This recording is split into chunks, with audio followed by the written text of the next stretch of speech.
Welcome to REEF's webinar, Beyond Vapor, the Future of Solid State Cooling. Anyone on camera give me a thumbs up if you can hear me okay? And see the slides. Excellent. Well, thank you all for being here with us today. We've got great presentations for you, and we're very excited to jump in. So just a couple of housekeeping items before we do get into the slides. We have an option to do question and answer today. We want as much audience participation as possible. So we would like you to use the question and answer tool in the activities area of your Google meeting. The slide on screen shows you where to find that at the bottom right hand of your screen. And if you click on Q&A, feel free to submit anonymously or with your name and organization attached. We will get to as many as possible. We're going to try and leave at least 20 minutes for that at the end of the presentations. In addition to that, we will be recording and transcribing in both English and Spanish. So this will be available if anyone has to drop off at a later date on the REEF website. In the meantime, I want to just thank everyone for joining us, and I will turn it over to Kristen Tedonio, who is a REEF board member with 20 years of experience specializing in reducing refrigerant emissions and helping people save money while protecting the planet. She's going to be moderating for us today, and she's got a couple great representatives from Pascal and Exergyn. Kristen led the Commercial Building Energy Efficiency Partnerships at the U.S. Department of Energy. She headed sales and marketing for Energy Star and appliance programs, and she consulted on the Montreal Protocol Kigali Amendment HFC phase-down implementation in developing countries for the World Bank. So she is more than qualified to introduce you to solid-state cooling and our presenters today. Thank you, Kristen. Thank you, Jamie. Shall we begin with the slides? All right, super. So for those of you who are here today, you probably know about refrigerants. Refrigerants are the fluids and vapors that make our air conditioning technology today work, but it wasn't always that way. The picture here shows you how cooling used to work. When we refer to tons of cooling in the industry, that harkens back to a day and time when literally we were talking about tons of ice that we would make or mine and blow air over to produce cooling. Well, technology evolved. Next slide, please.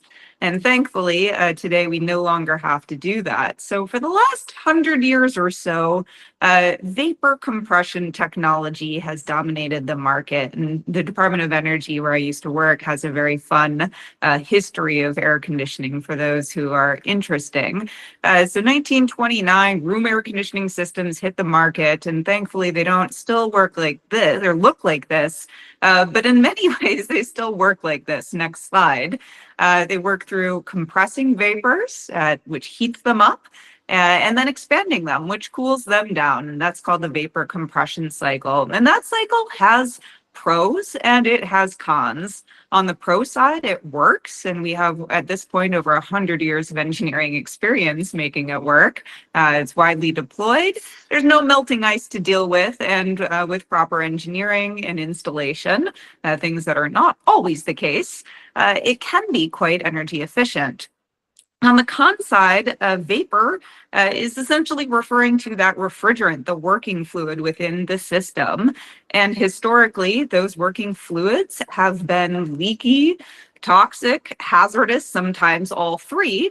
And there's that one time that our use of CFCs, also a refrigerant, nearly destroyed the ozone layer, and the world had to come together to phase out those chemicals. And today, although we no longer predominantly use ozone-depleting substances, we still predominantly use the world over hydrofluorocarbon gases, or and for those of you who are in the know, those are a major contributor to climate change and are beginning to be phased down.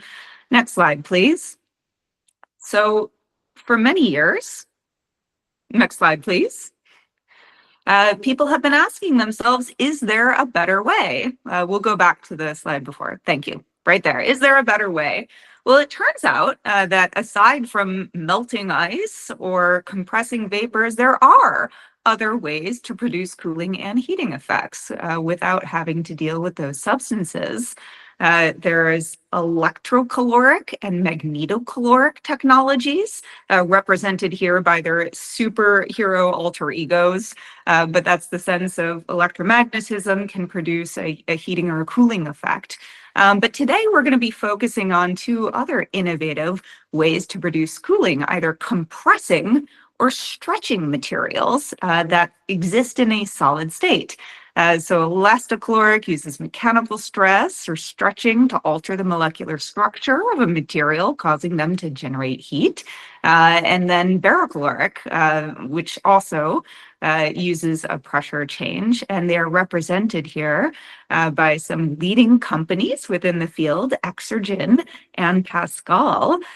So these technologies have come a long way in the last decade. I remember when I was at the U.S. Department of Energy's Building Technologies office a decade ago, and we were investing in emerging technologies, looking at that point, predominantly magnetocaloric materials, and it looked like things were going to take a long time. But sometimes even us experts at the Department of Energy were surprised and things go faster than expected. And I believe that this is one of those truly exciting fields.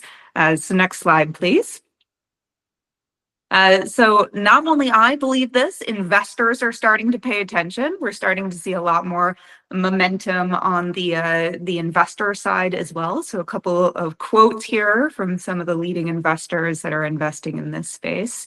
And I'll let you take a look at those to help inform your further questions. Next slide, please. So with a 1-hour webinar, we don't have time to get into all of the fun and technical details, but I'm sure that some of you would like to learn more. So I wanted to provide some information here. For a quick backgrounder, people may want to take a look at the Rocky Mountain Institute's 101. It's a 3-part series on solid state cooling that they're coming out with this year. First part has already been posted. And for those who are interested in a deeper dive, Dr. Djorga from Sintef and Aalborg University, pardon me, I am a predominantly English speaker, if I murder the pronunciation there, but there is a wonderful English language document that was recently updated that presents a deep dive into solid state cooling technology and how far it's come and where some of the innovations are happening. And of course, you can always check out the REEF website or join us for more information and for hopefully a recording of this webinar after we are done today. Next slide, please. So it's my pleasure to introduce you briefly to our two speakers, and then I'll turn it over today. We have Mr. Adam Slavney from Pascal Technology, Chief Executive Officer. We're very excited to have you here, Adam. Thank you very much. And Adam is not only the CEO and co-founder of Pascal, he is a PhD in chemistry from Stanford University, and he also did a postdoc at Harvard University's Center for the Environment. And during his tenure at Harvard, he explored the technological and economic aspects of the clean energy transition, which ultimately led him to found Pascal. And secondly, we have Dr. Richard Blackburn from Exergyn, Technical Fellow, Chartered Mechanical Engineer and Fellow of the Institution of Mechanical Engineers with over 30 years in product development in renewable technology and R&D, including over a decade leading shape memory alloy waste heat to energy and heat pump system development. So with that, I would ask you to please take us into your technology. Great, thanks for the intro, Kristen. I think I get to kick us off. So honestly, I'm more here for the Q&A than anything else, so I thought I would keep my slides pretty short. I'll just tell you a little bit about Pascal, the specifics of our particular technology, and then in the interest of this being an educational seminar, like what are the key challenges that that we are dealing with right now, and sort of what the opportunity that we see is. And then turn it over to Richard. So if we could go to the next slide, please. Yeah, so the Pascal is a startup. We're based in Boston, about 2 years old now. Originally, we are spun out of the Harvard's Department of Chemistry, really to commercialize something that we discovered there, which I'll tell you about in a moment. We are venture backed primarily by some leading venture capitalists, and are currently in the process of building out a commercial demonstration. So we've previously built what I would call a proof of concept system, and are now scaling that up to something that looks a lot more like a product that you could buy. And I can give you some more details on that as we go along. If we could go to the next slide. So Pascal is trying to commercialize what is called a barocaloric solid. So Kristen did a bit of an intro on this, but I've got my own. In vapor compression, you are using the gas to liquid phase change of your refrigerant gas. It's that phase change that you create by applying pressure to the gas that allows you to absorb a lot of heat and release a lot of heat, and simultaneously increase and decrease the temperature of your refrigerant.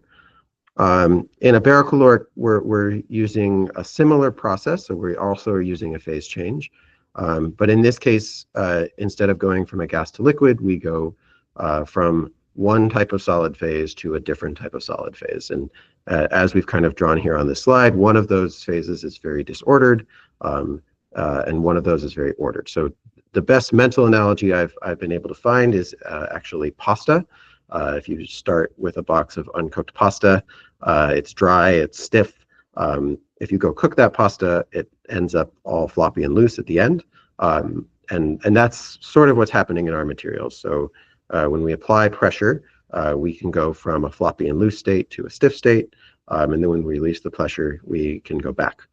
And in the process, this material also absorbs quite a lot of thermal energy, heats up and cools down quite a bit. And so we can utilize that to generate temperature lift and run a refrigeration cycle.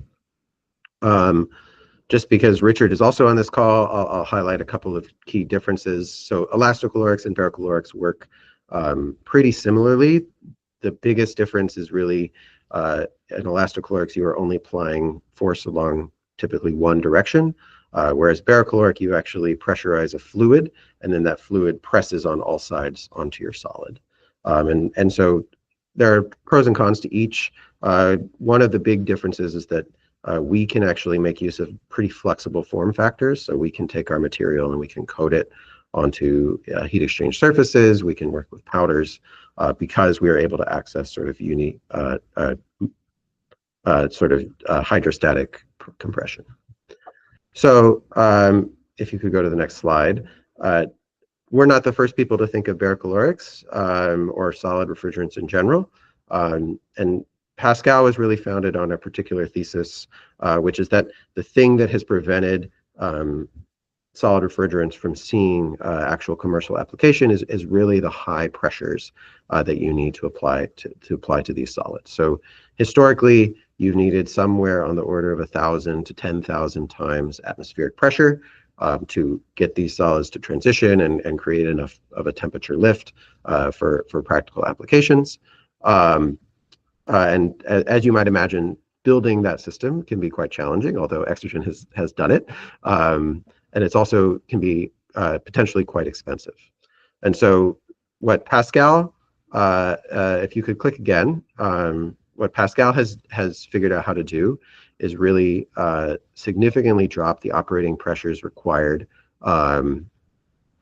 in our system.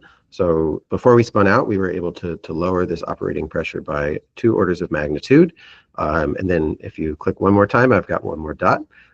So recently we were able to drop this below around 10 times atmospheric pressure. And so this puts you in a really different engineering regime. So we're actually able to operate our systems. We're typically operating our systems now around 10 times atmospheric pressure. And that puts us below most vapor compression systems. So, a typical HFC might be going up to about 30 times atmospheric pressure. If you're talking about a transcritical CO2 system, you're going up to 90 to 100 times atmospheric pressure. And so we're well below that, and most importantly, able to take advantage of a lot of the existing economies of scale inside the HVAC industry. So we can buy off-the-shelf pipes, we can buy off-the-shelf compressors and pumps and heat exchangers that are all rated for the pressure range that we need and are relatively cheap. And you can imagine putting together a system that is cost competitive in this pressure range. The way you put that system together, I should say, looks very different from a vapor compression system due to the ways that you have to work with the solids, but we can take all the same parts. Okay, so if you could go to the next slide, I'll just give you a sense of sort of the set of challenges that you encounter, or at least we have encountered when working through solid refrigerants. So as I said, we're in the process of scaling up from a benchtop demonstration system, or sorry, I should say proof of concept system. And really that proof of concept system just demonstrated that we could move some amount of heat at that low pressure that we were talking about. That's not the same as creating the entire temperature lift that you need or doing so at a reasonable power. And so the sort of set of challenges that we're solving now are really because our refrigerants are solid, they are much more difficult to move than a gas refrigerant. And so you have to figure out typically a way to bring heat to and from that solid. And so typically this is going to look like some kind of secondary loop system inside your ultimate system if you have to move the heat any significant distance. But figuring out how to do that heat transfer and doing that fast and efficiently is quite the task. Additionally, by their general nature, solid refrigerants don't generate as much lift as a gas refrigerant. And even in our low pressure operation, that's still the case. And so typically, we can generate 20, 30 degrees of lift, but often not enough for a full, the full application requirements. And so we need a way to amplify that, and there's several ways to do that. We need a way to generate our pressure efficiently. And then, these are new untested materials. Typically, they're going to need to cycle millions of times over their useful lifetime. And so that we have to demonstrate that is actually possible. And I think it is, but we have to show that. Okay, so I'll just end on the last slide with just a sense of where we think solid refrigerants are really useful. So by virtue of using a solid, you don't have to think about anything going into the atmosphere, and so this can be a 0 GWP solution. There is a path, although I think it will take a while to get there, to high energy efficiency. So solids have some inherent advantages there, and we're anticipating somewhere on the order of a 20% improvement over vapor compression in energy efficiency. And then additionally, the materials that we work with are pretty benign. So one, they're solid, so they don't go anywhere. And then two, they don't have any flammability concerns or significant toxicity concerns, and they don't contain any PFAS. Some questions that I would be really interested in chatting with this audience about, just to end out my talk. So we're trying to figure out, given this set of benefits that we think we can deliver, what is the right place to launch Pascal's system. And I'm happy to share my thoughts, but I think we're not really clear on that at the moment, and would like to do a lot more work figuring that out.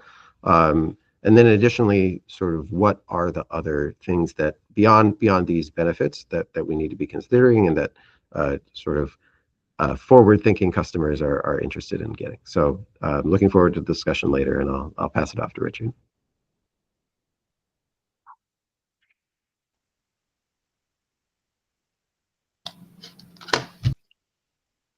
Okay, thank you very much. So I'm going to build on some of the work that Adam's talked about there. There's similarities with the materials, but there's also a few key differences. So we'll highlight some of those and show you where we are in terms of elasticaloric performance. So I'm going to concentrate on the elasticaloric side of things, which, as Adam says, there's some similarities, some differences. So next slide, please. So we'll very briefly run through the operation of these systems, how they work, some of the limitations, and what we've been working on recently. We've been developing these systems now for over a decade, and we've had some very good interest and some good success with what we're doing. If you search for us online, you'll see that we've had some good interest from OEMs and some good investment in the company. So we think we're well set to be able to develop this through over the next few years. One of the questions that always comes up is about reliability and fatigue life expectancy. So I'll talk about that a little as well. Okay, next slide, please. Jamie, do you want me to switch over to videos on my screen for this? Sure, sounds great.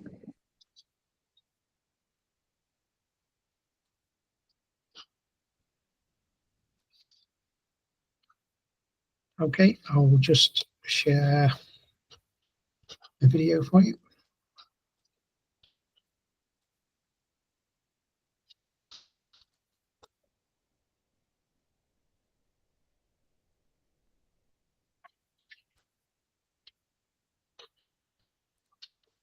So if we look at the raw material, we have a solid phase change, which is exactly the same as we have with the barocaloric materials. But as Adam mentioned, we compress our material in a single axial direction, not from all directions. And the top left here, you can see, sorry, the top right for you. This video is a stack of shape memory alloy elements, and this is about 120 millimeters long in one of our test rigs, just to show you the material actually being compressed in real time.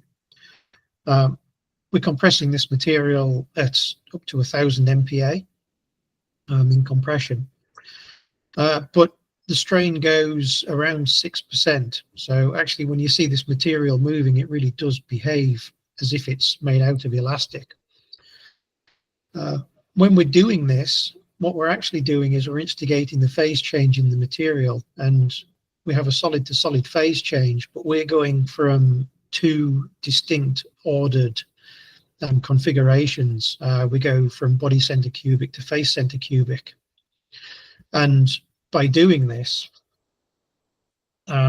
we actually change between austenite and martensite in terms of the material structure. And by doing that, we absorb or we reject heat. So that's where the heating and the cooling effect comes from this process. So the video we're watching with the material moving is quite interesting, but you can see it, but it's even more interesting if we put a thermal camera on that. And what we see is that when we compress the material, it gets hot, we can see the heat being released from this. And then if we release the load, we can see that the material cools down, in this case, above and below ambient. So this is actually what's happening inside a elastocaloric heat pump when it's running. And what we do is that we switch the heat transfer fluid between the hot fluid and the cold fluid, depending which part of the cycle that we're in. So that's actually what's happening inside it, and I hope that helps visualize that. So what I'll do is I'll hand back to Jamie, and we'll switch over back to Jamie's slide deck.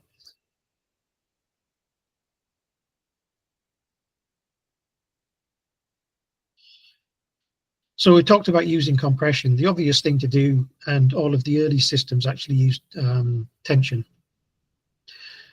The issue is with tension is the SN curve, and the stress strain curve when we're using shape memory alloys, or particularly elastocalorics in tension, is that we can run much lower forces. We can run about 200 MPa instead of 1000. But what we do is that we're exposed to the SN curve, and there's a mountain of published information on using shape memory alloys in tension. And generally what you see is that on the stress strain curves, if you're above about 2% strain, which you need to be to instigate this phase change, you're limited to a few thousand to 100,000 cycles. And if we're going to build commercially viable caloric systems, even running at 1 hertz in terms of the cycle, that's about 30 hours of running, which is not commercially viable. So this is the reason why, I mean, our very first systems were tension-based out of interest, but we very quickly realized that this was not going to be viable. The process actually is that when you draw these materials, or you draw them into wires or tubes or plates, is you get very tiny microcracks and inclusions in the surface of the material. And if you run the material in tension, they propagate damage or cracks through the materials. So the microcracks or the inclusion sites become large cracks and they cause the fatigue failures. You can still have these inclusions present if you're working in compression, but microcracks don't propagate. So that's the reason for using compression in our systems. Okay, next slide, please. By moving towards compression, nitinol, which is our main one, which is roughly 50% nickel, 50% titanium, most of the development of that and the applications have all been tension-based applications for the last few decades. So what we've had to do is kind of go back to the beginning and develop our own material textures and structures in order for them to work efficiently as compression-based systems. And we've managed to do this. It's been many years with our own research team and laboratories to do this because we've gone out away from the traditional kind of research of nitinol materials. But what it's given us is materials that work as viable heat pumps in these solid state systems. And some of the key characteristics that we're looking for, the graph on the right hand side there is a stress strain curve, which is common for showing elastic-caloric materials. So there's a lot of information in there, and if you look at the deck afterwards, you can look in a bit more detail. But the different colors represent the same material being tested against stress strain at different temperatures. And in this case, that material is from 5 to 50 degrees C. We've got materials now since that graph was produced that will run a wider delta T or temperature range than that. But the key characteristics are we've got high latent heat, which you need. You have a base load of parasitic loss in any system or machine for running pumps and controls and valves, sensors. So you need a certain amount of latent heat in the system before it produces useful heating and cooling with a COP greater than 1. We've got materials that are 18 joules a gram and over, which allow us to do that.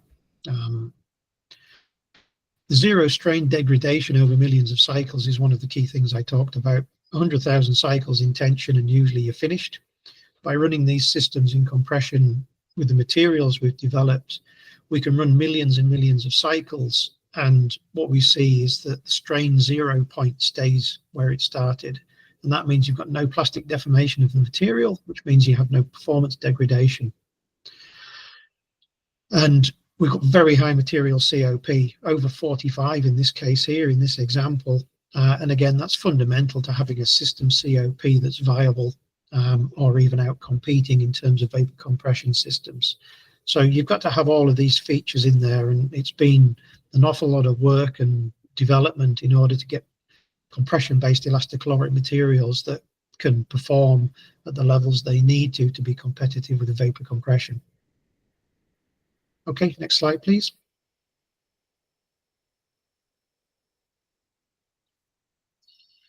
If we look at a rather busy graph, but we'll explain it. Hitcham-Jora produced this from his report that Kristen mentioned earlier. Hitcham's on the call, so thank you for joining. And this covers all of the published data for caloric systems over the last few decades. It's a huge database and a really great effort to publish this.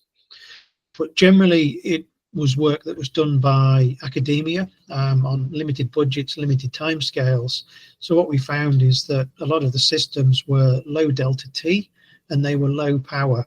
The heating and cooling power on this graph on the y-axis is a log scale. So halfway up that is 100 watts, which is a small refrigerator. If we're talking about heat pumps for domestic applications, we need to be into the 2, 3, 4 kilowatt range, and for industrial we need to be 10 kilowatts up to 10 megawatts and above. So what we see here is there's a lot of groupings with colors, but the key thing I just wanted to bring out is that the purple dots that are at the top of this are the systems that we've developed and have led the development of over the last few years, well, over the last decade. And what we've really done is push the envelope of caloric material performance in terms of systems to make them commercially viable. So the line of hollow purple dots at the top there is 10 kilowatts and above. And you can see that we're the only people that have done any published information above 10 kilowatts in the whole caloric field. And that's been our work to really push this into the realms of being commercial. And we've got DTs running up to close to 50 Kelvin. And again, that's where we need to be. This is an example of where we're going with it. And barocalorics are also sneaking up into the top right there, you can see, with the brown dots there. So, these are the two systems, or the two technologies that are really moving beyond all the work that was done on magnetos, particularly over the last decade. Okay, next slide, please. So where do you think we can go near term? This is where we need to be. Because we're compressing our materials and we're using very high forces and a lot of energy to do that, what we need to do is we need to recover that energy and recycle it into the system.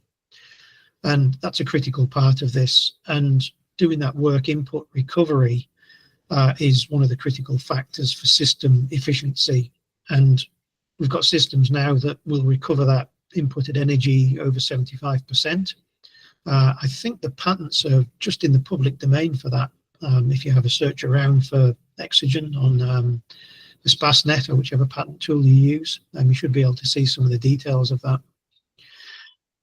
The material hysteresis in compression, we've managed to get down to a very, very narrow level.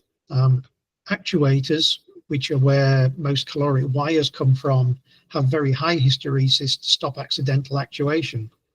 That's a deliberate design feature of them. But actually, when we're talking about elastic caloric heat pumps, we want very, very narrow hysteresis, which minimizes the work in, which makes the system more efficient. We've got those hysteresis values way down, which is why the material COP is so high.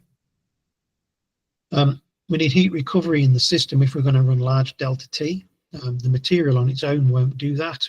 We need to have a heat recovery cycle in there that works almost like a regenerator in a Stirling engine, that stores the heat and then recycles it into the next cycle. We've got those systems, again, over 80% efficient, so the opportunity there is becoming less and less. And we need these to have high delta T, again, to be commercially viable. We have materials that run over 60 Kelvin a stage, and we're going to push that further. And in terms of scale, we built a 60 kilowatt heat pump. If you search L12 heat pump on YouTube, you can see a video of that machine. That was built about 4 years ago now by the team in Dublin with materials that we processed and developed in-house.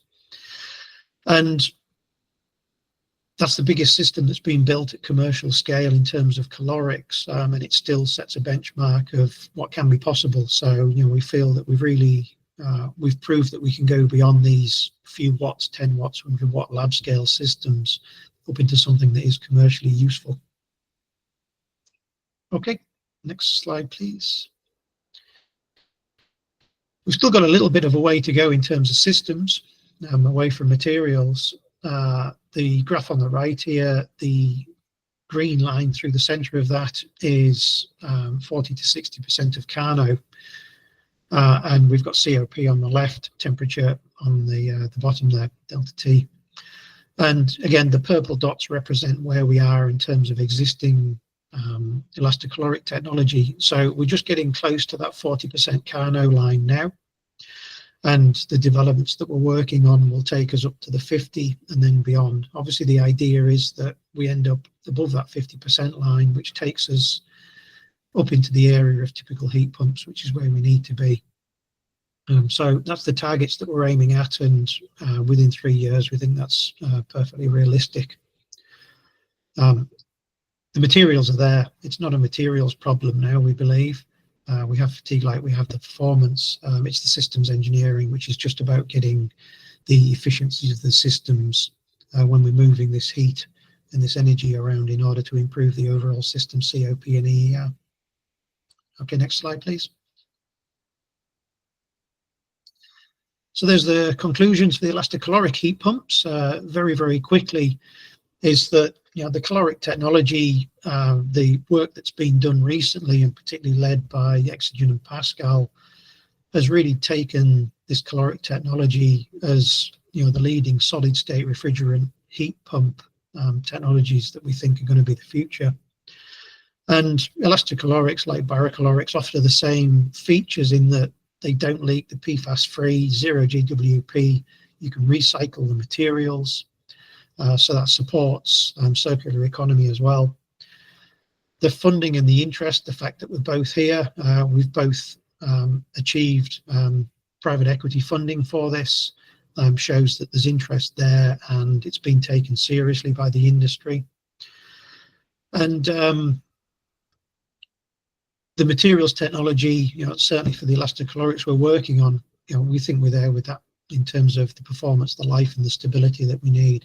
We've just got to get the systems work going and slightly improve that to get it up to vapor compression.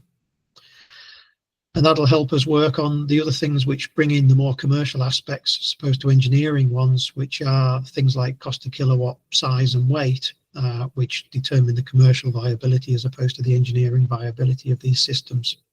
We're pleased that we're at the stage where we can put a lot of effort into that now. Okay, thank you. Thank you so much. Round of applause for Adam and Richard. And as moderator, I get the luxury of being able to ask some of the first questions, and then Jamie will choose a few from the audience, and hopefully we can get to as many as possible. So first question to Adam and Richard perhaps as well. Both of you at certain points mentioned that your materials are non-toxic, no PFAS. Are you able to share with us what your materials are? So I think Richard mostly did his. For us, I can share in a general way. So generally, the materials that we have are organic materials. So they're based. They look very similar chemically to things like soaps and waxes, and we can source those out of those existing supply chains. So not necessarily always things that you can just buy, but usually you can get the one-step precursor to do that. And so they're as bad as soap or wax when you think about toxicity and stuff like that. Interesting. Well, hope to see these in the field someday, perhaps soon. And then for those of us who have been working on alternatives to, say, hydrofluorocarbons, there is a lot of talk about going back to natural refrigerants, things like hydrocarbons or CO2, which, as you mentioned, has very high pressures. And sometimes can be challenging in the field. Could you tell us a little bit about how you see ultimately your technology comparing to, say, natural refrigerants if they were to be commercialized? Richard, do you want to go first? Yeah, we can do. Yes, the natural refrigerants have certainly gained a lot of interest over the last few years, especially with the phase downs that have been brought in. It's one of those things that there's a bit of horses for courses here, is that the natural refrigerants do work well in some applications, but not others. They can struggle at low temperatures or bring in other issues like flammability. And there's areas where these solid state technologies would be more suitable for those applications. But I think ultimately, the target that we're looking at is that if you could be more efficient than those natural refrigerants, which generally speaking have slightly lower performance than HFCs and HFOs. If we can be more efficient than those, then the argument is compelling to move to solid state anyway, through efficiency rather than it being green or 0 GWP. Yeah.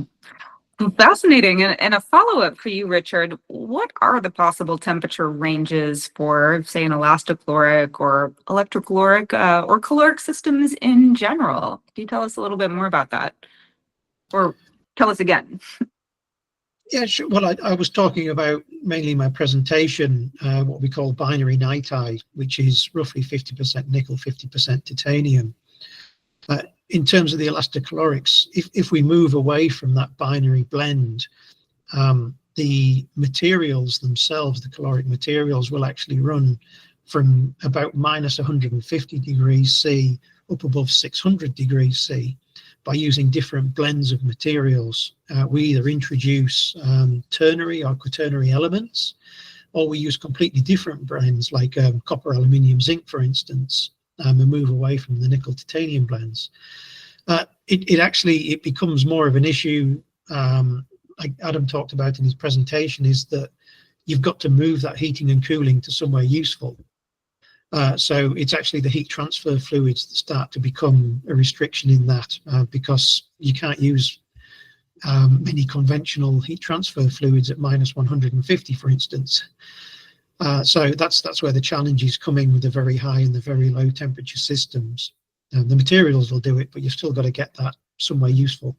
I find this absolutely fascinating, especially because even with vapor compression technology, industry is already moving towards secondary loop systems, using that coolant as a secondary fluid to try and mitigate some of the challenges around increased flammability, for instance. We could go into more of that later. A final follow-up question for Richard. Could you talk to us a little bit about performance opportunities and limitations for elastochloric cooling systems? What barriers need to be overcome at this point to truly commercialize these systems to get to the next step?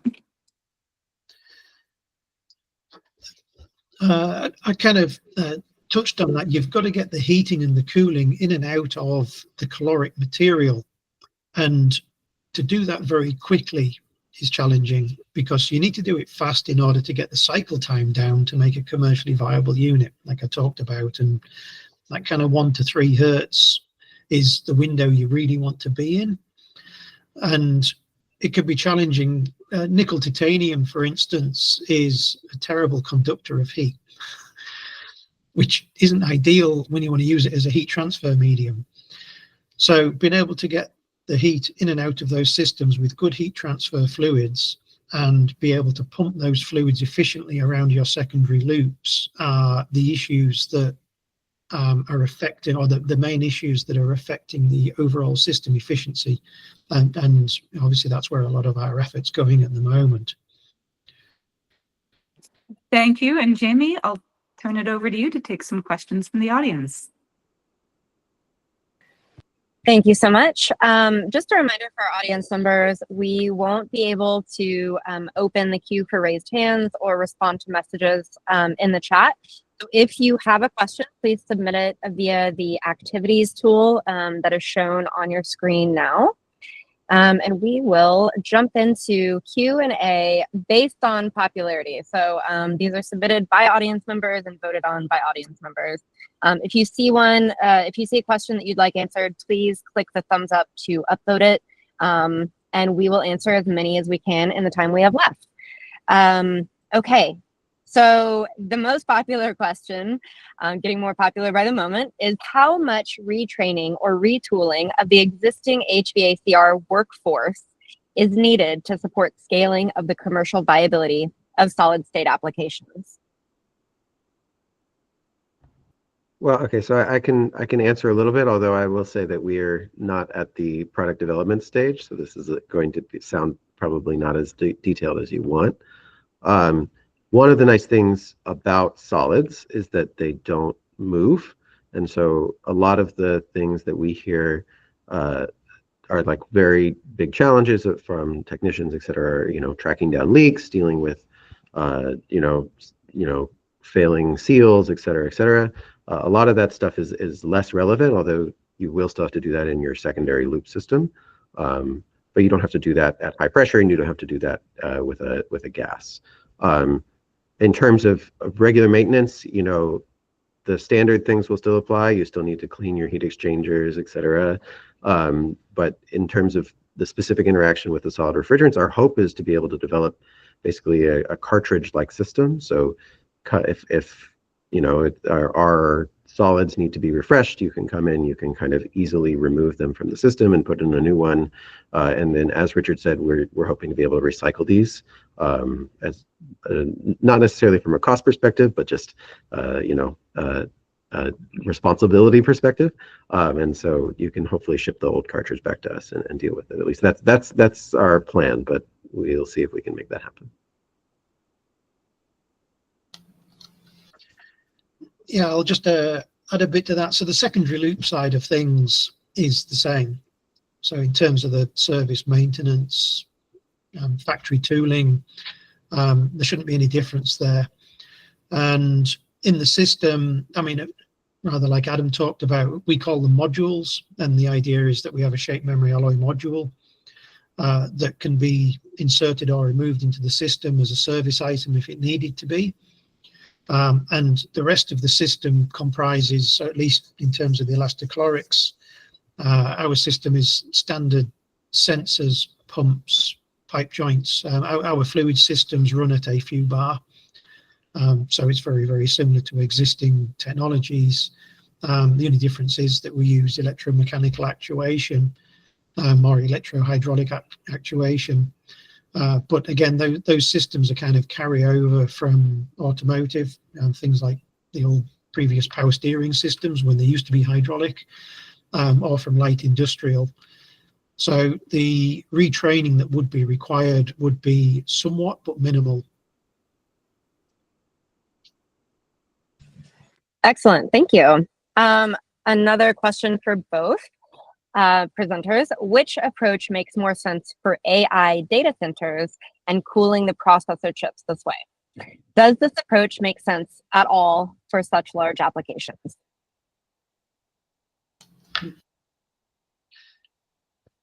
Well, anything that works at 10 kilowatts will work at 10 megawatts in terms of the viability and the commercial aspects of it. So absolutely, you know, the data center market is a huge growing one and certainly one of the targets we're looking at. Our systems generally are designed, I mean, I mentioned modules earlier, as a modular system, which means that by stacking up the modules, it's the same as adding larger volume of refrigerant gas into a system. Our systems become more efficient as they get larger because things like the overall pumping losses in pipes and the pumps themselves become more efficient. So actually to go to the bigger systems is more favorable in terms of the efficiency.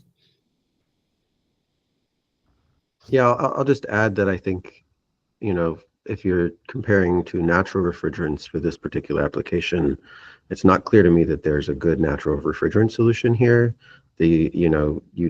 I think you could have a megawatt propane system, but you may not want to have that much propane flying around. You're very expensive servers, and likewise the temperature span, you're likely operating a lot of the time in the transcritical region for CO2.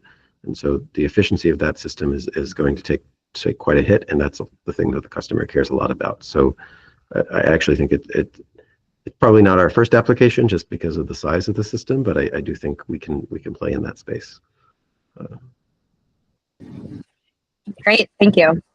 This next audience member says that they believe the US is addicted to low-cost, high-efficiency packaged RTUs, and that they have seen a general apprehension, for obvious reasons like cost, to transition to different system architectures. It sounds like you're both addressing the efficiency aspect. How are you thinking of the architectural challenge? And I guess if we can hear from Adam and then Richard. Yeah. So I do. I have seen the same data of sort of, you know, cost and initial upfront cost is really important, and that's actually sort of part of why we try to emphasize the low pressure operation. And I can't prove it to you yet, but like our thesis is basically that that will enable us to be cost competitive because we're basically buying the same components. I do think that there's a little bit of, especially as we get more sophisticated, there is room for that to perhaps relax. You saw similar trends in stuff like solar, where in the first couple of years, upfront cost was a huge prohibition to adoption, but then people developed financing tools because there was an obvious payback period. And so, I don't know where in that region will be, but I think, if we can hit reasonable payback periods, then the financing options could become available. So. And from an architectural standpoint, are you focusing also on things like fitting within existing footprints or weight, so it can be on roof? Yeah, that's we're trying very hard to fit into those existing buckets. So. Yeah, and just to add to that, actually, myself and Adam were having a discussion about this earlier in the week, and the consumer market for the small units is probably not the area where we'd concentrate for very first take up of these units, because it's the one that's more capex conscious. If we're talking about the 10 kilowatt plus systems where the efficiency really comes into this, which are the commercial and industrial purchasers and users, they're looking at the longer term payback and overall life cycle cost of ownership. And in terms of getting the efficiencies of the systems to vapor compression or better, there then becomes a compelling argument to move towards solid state. And the reason being that over a 5 or a 10-year period, it's actually the OPEX that's absolutely the dominant factor within this. And if you're making a commercial industrial decision, you're more likely to take that into account. So a few percent on the COP or ER of a system will easily dominate the equation in terms of if your system may be a few percent more expensive in terms of capex.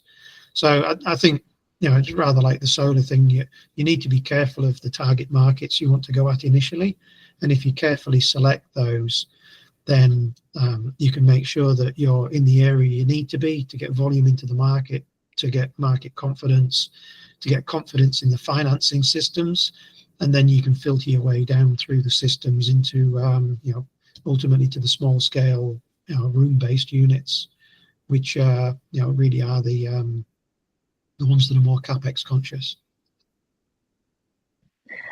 So this is a related question, and Richard, we can stay with you and then go back to Adam. What markets, residential, commercial, industrial, and application type, comfort, cooling, refrigeration, mobile, do you see as the biggest opportunity right now in the US? And are there examples from outside the US where these solid state technologies are commercially being used currently? The worldwide market varies so much. So the US operates in a market which is, in terms of domestic, tends to be replacement, because you have mature housing stock, and pretty much anybody that wants an aircon unit in the US has probably already got one. So their purchasing decisions are usually based on stress, because their unit's broken and they need one next week. And the small amount that are going into new housing stock.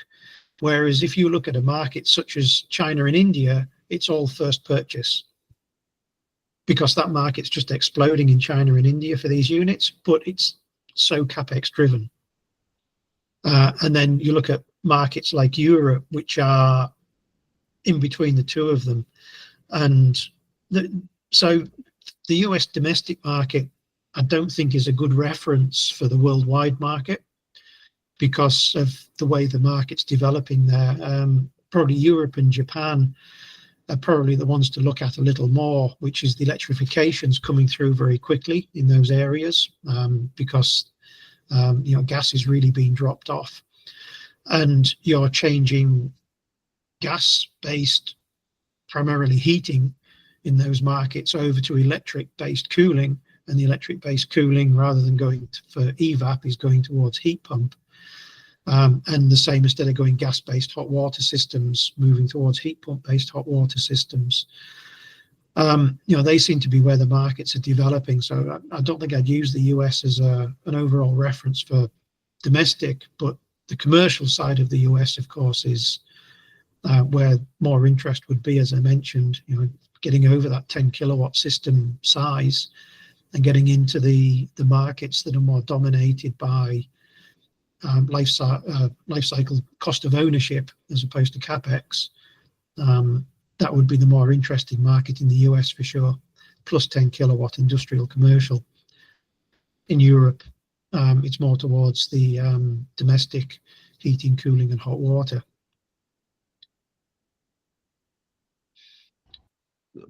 So yeah, I actually agree with Richard. I think that the US is its own thing, and then there are other places in the world that are sort of much more rapidly transitioning down to natural refrigerants. Obviously, the stuff coming out of New York and California are pushing that a lot, and we're watching that pretty closely here in the US. If you want a specific answer about the US market, the way we've been thinking about it is really that refrigeration is a lot more of an attractive place to start, partially because of the way that the regulations around refrigerants are structured. So the regulations around refrigerants actually come after the owners of the refrigeration systems, not just the manufacturers in those cases. So if you're a grocery store, for example, you have to have a certain GWP limit that you have to meet. And I know for a fact that a lot of grocery stores in the US are quite concerned about meeting that limit. So if we're looking to launch in the US market, which I think is something that we're still trying to figure out, but if so, it's likely to be in sort of those spaces of refrigeration because of that market structure. Great, thank you. We'll try and do 2 more questions really quickly, so get your votes in. Let's see, Adam and then Richard, are there any impediments to these products in terms of regulations, safety standards, or building codes?